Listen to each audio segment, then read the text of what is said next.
तो हमारे हाथ में आईएमडी का ताज़ा मौसम बुलेटिन है और इसे देखकर ऐसा लग रहा है जैसे जैसे देश के अलग अलग हिस्सों में एक साथ 3 अलग अलग मौसम चल रहे हैं।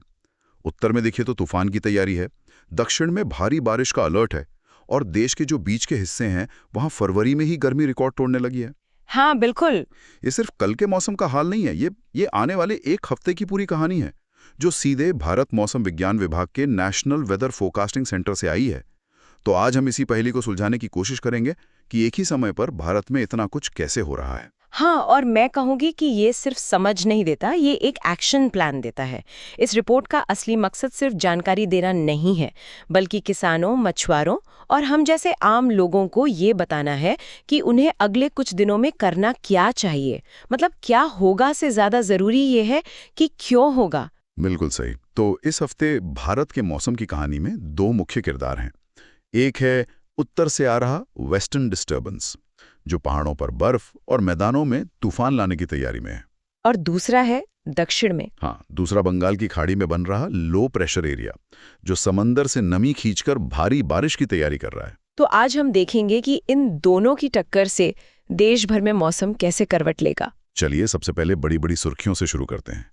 तो उत्तर भारत में 18 फरवरी को हिमाचल और 18-19 फरवरी को उत्तराखंड में बारिश या बर्फबारी की हल्की फुल्की संभावना है।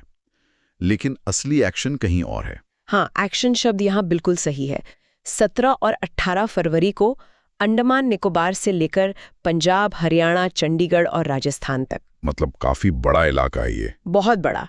और वहाँ गरज और बिजली के साथ साथ 30 से 40 किलोमीटर प्रति घंटे की रफ्तार वाली तेज हवाएं चलने का अनुमान है। तो ये कोई हल्की बौछार नहीं है। नहीं नहीं, ये एक प्रॉपर तूफानी मौसम है। और 18 फरवरी को ये सिस्टम मध्य प्रदेश तक भी अपना असर दिखाएगा। और ये तो कहानी का सिर्फ एक हिस्सा है। ठीक इसी वक्त देश का दक्षिणी कोना एक बिल्कुल अलग कहानी कह रहा है। बिल्कुल विपरीत कहानी। बुलेटिन के मुताबिक हफ्ते के आखिर में मतलब 21 और 22 फरवरी को अच्छा, दक्षिण तमिलनाडु और केरल के कुछ इलाकों में भारी बारिश की चेतावनी है। तो एक ही देश में एक तरफ तूफान और दूसरी तरफ भारी बारिश। बिल्कुल। सोचिए, एक कोने में लोग तेज हवाओं और गरज से बच रहे होंगे और दूसरे कोने में भारी बारिश की तैयारी कर रहे होंगे। ये भारत की मौसम संबंधी विविधता का एक शानदार उदाहरण है ना? सही बात है। तो उत्तर में तूफानी मिजाज है और दक्षिण में बारिश का इंतजार। लेकिन इसी रिपोर्ट में एक और चीज है जो बिल्कुल अलग तस्वीर दिखाती है, और वो है तापमान। हाँ, कुछ जगहों पर फरवरी में ही गर्मी का एहसास होने लगा है। और ये सिर्फ एहसास नहीं है, आंकड़े भी यही बता रहे हैं। देश के ज्यादातर हिस्सों में, खासकर उत्तर पश्चिम के मैदानी इलाकों, गुजरात, महाराष्ट्र और कर्नाटक में दिन का तापमान यानी मैक्सिमम टेम्परेचर। हाँ, मैक्सिमम टेम्परेचर सामान्य से 2 से 4 डिग्री सेल्सियस ज्यादा रहने वाला है। 2 से 4 डिग्री ज्यादा सुनने में शायद कम लगे, लेकिन फरवरी के महीने में ये बहुत बड़ा बदलाव है। बहुत बड़ा। ये पैटर्न अब आम होता जा रहा है।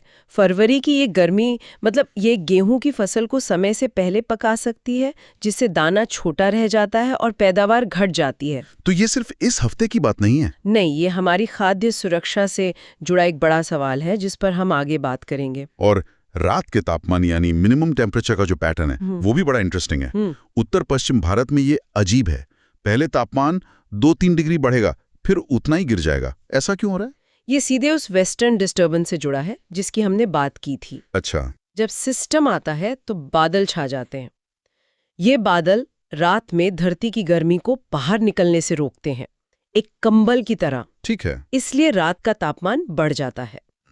लेकिन जैसे ही सिस्टम गुजर जाता है और आसमान साफ होता है, ठंडी हवाएं वापस आती हैं और तापमान तेजी से गिरता है। समझ गया। तो ये उतार चढ़ाव उसी सिस्टम के आने और जाने का संकेत है। वाह, मतलब मौसम का हर आंकड़ा एक कहानी बता रहा है। और इस कहानी को साबित करने के लिए कुछ कॉन्क्रीट नंबर्स भी हैं। हाँ, दिए हुए हैं। रिपोर्ट के मुताबिक 16 फरवरी को देश में सबसे ज्यादा गर्मी केरल के कोची में थी, 36.4 डिग्री सेल्सियस।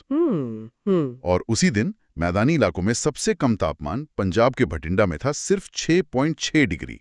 एक ही दिन में लगभग 30 डिग्री का फर्क। यही भारत है। चलिए अब उन चेतावनियों पर आते हैं जो सीधे तौर पर लोगों की सुरक्षा से जुड़ी हैं। हाँ, क्योंकि मौसम सिर्फ दिलचस्प नहीं होता, कभी कभी खतरनाक भी हो सकता है। पहली चेतावनी कोहरे को लेकर है जी। 18 फरवरी तक ओडिशा में सुबह के वक्त घना कोहरा रहने की संभावना है। यानी विजिबिलिटी बहुत कम होगी, जो ड्राइविंग के लिए खतरनाक हो सकता है। और एक और चेतावनी है जो अक्सर नज़रअंदाज हो जाती है, वो है गर्म और उमस भरा मौसम। 17 फरवरी को तटीय कर्नाटक के लिए ये अलर्ट जारी किया गया है। इसका क्या मतलब होता है? यहाँ सिर्फ तापमान ज्यादा नहीं होगा, बल्कि हवा में नमी भी बहुत होगी। और ये कॉम्बिनेशन शरीर के लिए बहुत थकाने वाला होता है और हीट स्ट्रेस का खतरा बढ़ा देता है। और इन सब में शायद सबसे गंभीर चेतावनी मछुआरों के लिए है। हाँ, ये बहुत ज़रूरी है। बंगाल की खाड़ी के दक्षिण पश्चिमी हिस्से में, जिसे हम स्क्वॉली वेदर कहते हैं, वैसी स्थिति बन रही है। स्क्वाली वेदर, इसका मतलब क्या हुआ? इसका सीधा मतलब है कि समुद्र में शांत मौसम के बीच अचानक बहुत तेज हवा के झोंके चलेंगे। अच्छा। जिनकी रफ्तार 35-45 किलोमीटर प्रति घंटे से बढ़कर 55 किलोमीटर प्रति घंटे तक जा सकती है। ये छोटी नावों के लिए बेहद खतरनाक हो सकता है, क्योंकि ये बिना किसी चेतावनी के होता है। और ये कोई 1-2 दिन की बात नहीं है? नहीं, ये चेतावनी 17 फरवरी से शुरू होकर 21 फरवरी तक चलेगी। ये सिस्टम धीरे धीरे श्रीलंका के तट और मन्नार की खाड़ी की तरफ बढ़ेगा। तो सलाह यही है कि सलाह यह है कि इस पूरे इलाके में मछुआरों को समुद्र में न जाने या बेहद सावधानी बरतने की सलाह दी गई है। तो अब हमें पता है कि क्या होने वाला है। अब उस सवाल पर आते हैं जो आपने शुरू में उठाया था, ये सब क्यों हो रहा है? जी, इन दो बड़े किरदारों यानी वेस्टर्न डिस्टर्बेंस और लो प्रेशर एरिया के पीछे का विज्ञान क्या है? चलिए इसे समझते हैं। पहले दक्षिण की बात करते हैं, जहां भारी बारिश की संभावना है।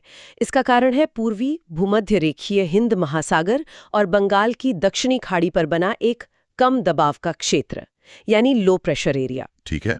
आप इसे एक वैक्यूम क्लीनर की तरह समझ सकती हैं, जो आसपास की सारी नमी को अपनी तरफ खींच रहा है। और ये वैक्यूम क्लीनर एक जगह पर रुका हुआ नहीं है? बिल्कुल नहीं, ये पश्चिम उत्तर पश्चिम दिशा में आगे बढ़ रहा है और 18 फरवरी के आसपास और मजबूत होने की उम्मीद है। और जैसे जैसे ये मजबूत होगा, ये और ज्यादा नमी खींचेगा और जब ये जमीन के पास पहुंचेगा तो तमिलनाडु और केरल में भारी बारिश के रूप में इस नमी को छोड़ देगा। ठीक है, ये तो हुई दक्षिण की कहानी। अब उत्तर के तूफान के पीछे कौन है? उत्तर का विलेन है पश्चिमी विक्षोभ या वेस्टर्न डिस्टर्बेंस। ये मध्य पाकिस्तान और उसके आसपास एक चक्रवाती परिसंचरण, मतलब हवा के घूमते हुए सिस्टम के रूप में मौजूद है। और ये हवा आती कहाँ से? ये भूमध्य सागर से उठी नम हवाएं होती हैं, जो सर्दियों में उत्तर भारत का मौसम तय करती हैं। और रिपोर्ट में एक प्रेरित चक्रवाती परिसंचरण का भी जिक्र है। इसका क्या मतलब है? ये एक दिलचस्प चीज है। जब मुख्य वेस्टर्न डिस्टर्बेंस आता है तो उसके असर से जमीन के थोड़ा ऊपर पंजाब और आसपास के मैदानी इलाकों में एक छोटा सहायक सिस्टम बन जाता है। अच्छा। इसे ही इंड्यूस्ड साइक्लोनिक सर्कुलेशन कहते हैं। ये मुख्य सिस्टम की ताकत को और बढ़ा देता है और इसीलिए पंजाब, हरियाणा, राजस्थान में सिर्फ बारिश नहीं बल्कि गरज, बिजली और तेज हवाओं का अनुमान है। बिल्कुल। तो ये एक तरह से by one get one free offer जैसा है, लेकिन मौसम के मामले में। और इसमें एक और बड़ी ताकतवर चीज का जिक्र है जो पर्दे के पीछे से काम कर रही है, सब ट्रॉपिकल वेस्टर्ली जेट स्ट्रीम। ये नाम सुनने में बहुत भारी भरकम लगता है। हाँ, लेकिन इसका कॉन्सेप्ट बहुत सरल है। सोचिए, ये आसमान में बहुत ऊपर, लगभग 12-13 किलोमीटर की ऊंचाई पर पश्चिम से पूर्व की ओर बहने वाली हवा की एक बहुत तेज नदी है। कितनी तेज? इस रिपोर्ट में इसकी रफ्तार 110 नॉट्स बताई गई है, यानी लगभग 200 किलोमीटर प्रति घंटा। बाप रे। लेकिन 12 किलोमीटर ऊपर बह रही हवा का हम पर, जमीन पर क्या असर होता है? क्या हम उसे महसूस कर सकते हैं? सीधे तौर पर नहीं। ये नदी की तरह है जो अपने नीचे बहने वाले नावों, मतलब मौसम के सिस्टम्स का रास्ता और रफ्तार तय करती है। अच्छा। ये जेट स्ट्रीम तय करती है कि वेस्टर्न डिस्टर्बेंस कितनी तेजी से आगे बढ़ेगा, कहाँ पे ठहरेगा या कितना मजबूत होगा। तो ये एक तरह से जमीनी मौसम का मास्टर कंट्रोलर है जो ऊपर बैठकर सब कुछ डायरेक्ट कर रहा है। कमाल है। तो ये सिर्फ एक मौसम रिपोर्ट नहीं, बल्कि एक पूरी केस स्टडी है। और जैसा आपने कहा था, ये एक एक्शन प्लान भी है। बिल्कुल। चलिए अब उस हिस्से पर आते हैं जो सीधे तौर पर किसानों और पशुपालकों से जुड़ा है। इसे एग्रोमेट एडवाइजरी कहते हैं और इस बुलेटिन का सबसे व्यावहारिक हिस्सा है। सबसे पहली सलाह उन इलाकों के लिए है जहां तापमान सामान्य से ज्यादा रहने वाला है, जम्मू कश्मीर से लेकर गुजरात तक। और सलाह क्या है? सलाह ये है कि खड़ी फसलों, खासकर गेहूं, जो अभी फूल आने या दाना भरने की नाजुक अवस्था में है, उसमें हल्की और बार-बार सिंचाई करें। मतलब एक बार में ज्यादा पानी नहीं। नहीं, एक बार में बहुत ज्यादा पानी देने के बजाय थोड़ा-थोड़ा पानी ज्यादा बार दें ताकि जमीन में नमी बनी रहे। रिपोर्ट में मल्चिंग का भी जिक्र है, ये क्या होता है? ये जो मल्चिंग की सलाह है, ये सुनने में छोटी लगती है, लेकिन ये कमाल का काम करती है। इसका मतलब है कि पौधों की जड़ों के आसपास की जमीन को सूखी घास, पुआल या प्लास्टिक की शीट से ढक देना। तो एक तरह से जमीन के लिए कंबल। हाँ, बिल्कुल। ये सूरज की सीधी गर्मी से जमीन को बचाता है और कीमती नमी को उड़ने से रोकता है। ये एक पारंपरिक तकनीक है जिसे अब विज्ञान भी सही मानता है। ये तो हुई फसलों की बात, जानवरों के लिए भी कोई सलाह है? बिल्कुल, बढ़ती गर्मी का असर जानवरों पर भी पड़ता है। सलाह दी गई है कि जानवरों को हर समय साफ और ताज़ा पानी उपलब्ध कराएं। और पोल्ट्री फार्म्स के लिए? पोल्ट्री फार्म्स के लिए खास तौर पर कहा गया है कि शेड की छतों को या तो घास फूस से ढकें या उस पर सफेद रंग कर दें। सफेद रंग सूरज की गर्मी को रिफ्लेक्ट करता है, जिससे शेड अंदर से ठंडा रहता है और मुर्गियां हीट स्ट्रेस से बची रहती हैं। ये छोटी छोटी बातें उत्पादन पर बड़ा असर डाल सकती हैं। हाँ, दूध और अंडों के उत्पादन पर बहुत बड़ा असर पड़ता है। और उन किसानों का क्या, जिनकी फसलें तेज हवाओं और आंधी की चपेट में आ सकती हैं, जैसे पंजाब हरियाणा में? उनके लिए भी बहुत ज़रूरी सलाह है। जो बागवानी फसलें हैं, जैसे सब्जियां या फलों के छोटे पौधे, उन्हें तेज हवा से टूटने का खतरा रहता है। तो उन्हें सहारा देने की बात कही गई है। हाँ, उन्हें डंडों या किसी और चीज़ का सपोर्ट देने के लिए कहा गया है, ताकि जब 30-40 किलोमीटर प्रति घंटे की रफ्तार से हवा चले तो उनकी मेहनत बर्बाद ना हो। तो इस पूरी चर्चा को समेटे तो ये साफ है कि ये हफ्ता मौसम के लिहाज से बहुत घटनापूर्ण रहने वाला है। बहुत ज्यादा। उत्तर का वेस्टर्न डिस्टर्बेंस, दक्षिण का लो प्रेशर सिस्टम और मध्य भारत की बढ़ती गर्मी, 3 अलग-अलग कहानियां एक साथ चल रही हैं। और सबसे बड़ी बात यह है कि ये सिर्फ कहानियां नहीं है, ये वो जानकारी है जो सही समय पर सही लोगों तक पहुंचकर उनकी जान और माल दोनों बचा सकती है। सही कहा। जब एक किसान को पता चलता है कि तापमान बढ़ रहा है, तो वह सिंचाई की योजना बना सकता है। जब एक मछुआरे को समुद्र में तेज हवाओं की चेतावनी मिलती है, तो वह अपनी जान और नाव को सुरक्षित रख सकता है। यही इस विज्ञान की असली ताकत है। बिल्कुल, ये सिर्फ भविष्यवाणी नहीं करता, ये तैयारी करने का मौका देता है। ये सब देख के मैं यही सोच रहा था कि इन विशाल मौसम प्रणालियों पर नजर रखने, सैटेलाइट से लेकर जमीन तक के डेटा को एक साथ लाने, सुपर कंप्यूटर पर उनके मॉडल चलाने और फिर दिनों पहले इतनी सटीक चेतावनियां जारी करने के लिए किस स्तर की तकनीक और इंसानी समन्वय की जरूरत पड़ती होगी। ये वाकई विज्ञान की एक प्रभावशाली उपलब्धि है। बिल्कुल, और ये हमें ये भी सोचने पे मजबूर करता है कि जब हमारा मौसम इतना ज्यादा अप्रत्याशित होता जा रहा है, तो इस तरह की सटीक भविष्यवाणियों की अहमियत कितनी बढ़ गई है। हाँ, ये अब सिर्फ एक सुविधा नहीं बल्कि जरूरत बन गई है। सही कहा। और इसी सोच के साथ हम आज की ये गहरी पड़ताल समाप्त करते हैं। एक सवाल जो शायद सोचने लायक है वो ये है कि जब हम दिनों पहले तूफान और बारिश का इतना सटीक अनुमान लगा सकते हैं, तो क्या कभी हम मौसम को नियंत्रित करने की क्षमता भी हासिल कर पाएंगे? और अगर हाँ, तो क्या हमें ऐसा करना चाहिए?